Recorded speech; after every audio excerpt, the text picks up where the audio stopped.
پیغمبر صلی الله علیه وسلم فرمای مروا اولادکم بالصلاة وهم ابناء 7 سنین چې کله ستاسو اولاد وکلو ته ورسري بیا به دغه اولادو ته د لمانځه حکم کوي. مطلب دا لمونځ به وختي لایزای دا ماشومان چې کله پر خبرو باندې راسي لومړی تاسو کلمه ورشئ. حدیث کې دا هم راځي چې نبی علیه السلام فرمایي کله چې ستاسو ماشوم پر خبرو رالی خبرې صلاحیت الله پاک په دې کې پیدا کړي نو فوراً دته کلمه ورشئ الله او د الله رسول صلی الله علیه وسلم په وپیژنه.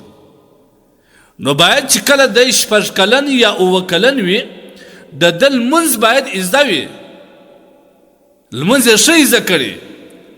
صرف چې کله دی 9 کلو ته واوښتي دته به د لمانځه حکم کوي د ځان سره به مسجد ته بیا دا ماشوم یو لنده لاشته ده په هر رنګ تربیت چې دی اړه په هغه رنګ تربیت باندې اوړي او اول تربیتګاه مدرسه د ماشوم لپاره د مور او د پلار غیږ ده. که چیرې د مور غیږه کې د الله الله اواز و د پلار په غیږه کې د الله الله اواز و دغه ماشوم بیا قطعا نه خرابېږي. دا د معاشرې دپاره یو لویه سرمایه بیا جوړېږي. لیکن که چیرې د پلار په غیږ کې د سروز اواز عباس خبرې به ښکنځلو د مور په غیږ کې هم داسې د دې ماشوم څخه به بیا څه شي جوړېږي بیا به دا د معاشرې دپاره څه شي جوړېږي. دا پکار دا ده موږ خپل بچانو ته اسلامي تربیه ورکړو. دا یو ډېر عظیم نعمت دی د اولاد.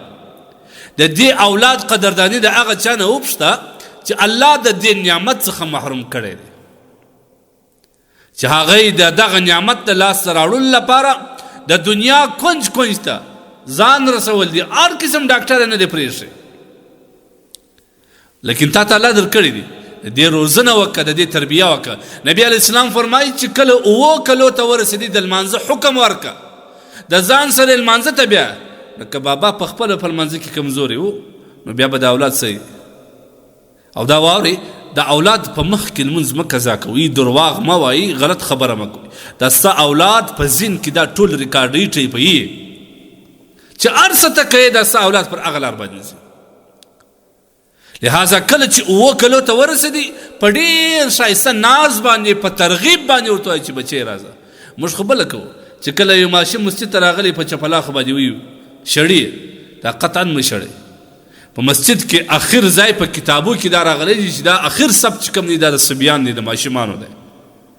دغه ماشوم چې د اوسخه په لمانځه باندې په جماعت باندې عادت نسي نو بیا ته څنګه په ده باندې جماعت کوې دا قطعا مسجد مه شړئ.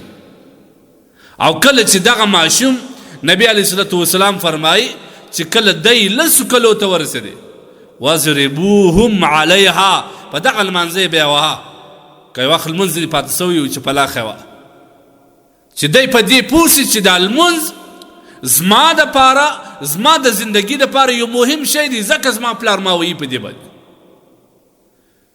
لهذا لمانځه اهمیت باید خپل اولاد ته زموږ دا نوجوان طبقه الله تبارک وتعالی دې ټول ته هدایت وکړي. بعض کسان په لمانځه کې ډېر زیات کمزوري جماعتونو خو پرېږده لمونځ په خپله نه کوي سهار پر لمر ختو باندې را پاڅېږي نو دغه ماشوم بیا داسې کومه تربیه یې زده حال دا دی چې نبي علیه السلام فرمایي چې ماشومان په 10 کلو باندې په لمانځه وي نو چې د 10 او د 20 کاله بابا پروت وي لمونځ قضا کړي د دې څه حکم دی؟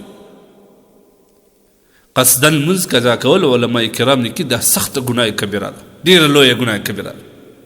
او بیا چې ته د اولاد په مخ کې په دا وخت راکښېنې په دا وخت باندې ستا لمونځ وي نو دغه اولاد به ستاسې څه شي زده کړي دغه اولاد به بیا پر کومه لار روان وي د دغه اولاد څخه بیا ته څنګه د مسجد ته تګ حکم کوې څنګه امید او تمه ځینې لرې.